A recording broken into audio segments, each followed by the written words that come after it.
दोस्तों, क्या आप कभी ऐसा सोचते हैं कि आपके आसपास क्या कुछ अनजानी और डरावनी शक्तियाँ छुपी हो सकती हैं? अगर हाँ, तो आज मैं आपको एक सच्ची और खौफनाक घटना सुनाने जा रहा हूँ, जिसमें एक लड़के की ज़िंदगी उस काले कुएं के रहस्य में फंसकर बदल गई। यह कहानी है आदित्य की, और यह एक ऐसा खौफनाक एक्सपीरियंस था जिसे वह कभी भूल नहीं पाएगा। ये घटना एक छोटे से गांव की है। आदित्य एक 20 साल का युवा लड़का था। अपने दोस्तों के साथ अक्सर गांव में घूमने जाया करता था। गांव के बाहर एक पुराना और काला कुआं था, जिसका नाम वहां के लोगों ने भूतिया कुआं रख दिया। लोगों का कहना था कि उस कुएं के पास जाने वाले कभी वापस नहीं लौटते।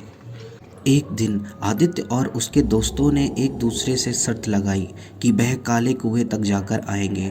सबने आदित्य को चुनौती दी और उसने भी यही सोचा कि ये तो सिर्फ एक अफवाह ही तो है और कुछ नहीं। वह और उसका दोस्त विवेक दोनों कुएं की ओर बढ़ने लगे।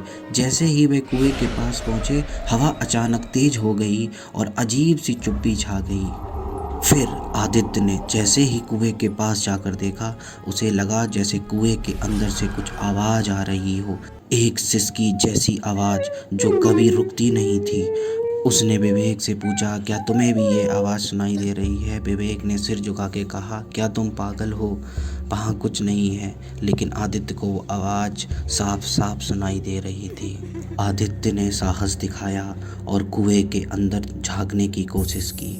अचानक एक पुरानी रस्सी टूटकर नीचे गिरने लगी। विवेक ने आदित्य से कहा, आदित्य यहाँ से निकल चलो। लेकिन आदित्य उसकी एक भी ना सुने। वह रस्सी से नीचे उतरा और जैसे ही वह नीचे पहुंचा, उसे महसूस हुआ कि वहाँ तो कुछ नहीं है। लेकिन फिर अचानक वह आवाज़ तेज हो गई। जैसे ही वह घबराया, उसकी नज़र एक पुरानी सी खोपड़ी पर पड़ी। आदित्य ने जैसे ही खोपड़ी को छुआ, उसे एक ज़बरदस्त झटका महसूस हुआ। उसे लगा जैसे कुएं की दीवारें उसे खींच रही हो। उसी पल एक भयानक चेहरा सामने आ गया। वो चेहरा किसी इंसान का नहीं बल्कि एक बुरी आत्मा का था। आदित्य का दिल घबराहट से धड़कने लगा। वह तेजी से ऊपर चढ़ने लगा, लेकिन रस्सी अचानक से टूट गई। विवेक ने आदित्य को ऊपर खींचने की कोशिश की, लेकिन तभी आदित्य ने देखा कि कुएं के अंदर से पुराना दरवाज़ा खुला। जब आदित्य ने उस दरवाजे को खोला, तो वहाँ एक अंधेरा तहखाना था और उस तहखाने में एक पुराना पत्र पड़ा था। आदित्य ने वह पत्र उठाया और पढ़ा। उस पत्र में लिखा था, जिसने भी इस कुएं को खोला वह कभी भी शांति नहीं पाएगा, क्योंकि यह कुआं एक श्रापित स्थान है जहाँ पुराने समय से एक गाँव वालों की आत्मा फंसी हुई है। आदित्य उस पत्र को पढ़कर बहुत घबरा गया, क्योंकि उस पत्र में उसने अपने गांव के नाम और पुरानी घटनाओं का जिक्र देखा। यह कुआं उस गांव के एक पुराने राजा से जुड़ा था, जिसने खुद को कुएं में फेंक दिया ताकि उसकी आत्मा शांति पा सके। लेकिन उसकी आत्मा आज भी उस कुएं में बसी हुई थी, और जो भी कुएं के आसपास भी आता है, उसकी आत्मा उसे अपनी गिरफ्त में ले लेती है। आदित्य ने जैसे ही वह पत्र पढ़ा, कुएं के अंदर से एक जोरदार चीख सुनाई दी। वह समझ गया कि उसे अब बाहर निकलना होगा। विवेक ने तुरंत उसे ऊपर खींचा और दोनों दोस्त पूरी दम से दौड़ते हुए कुएं से घर की ओर भागे। लेकिन अब आदित्य जब घर पहुंचा, तो उसके हाथ में वह पत्र था जो उसने कुएं में लिया था।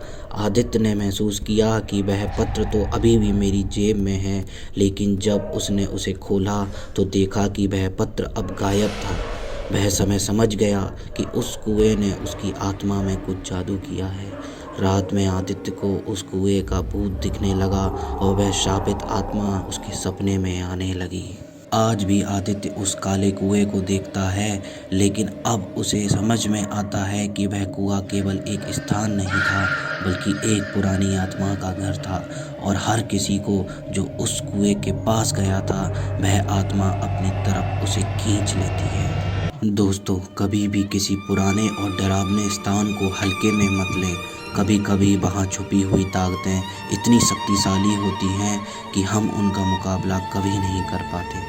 अगर आपको ये कहानी पसंद आई तो प्लीज़ लाइक और सब्सक्राइब ज़रूर करें, और अगर आपके पास भी कोई डरावनी घटना हो तो कमेंट में बताएं। धन्यवाद और हमेशा सुरक्षित रहें।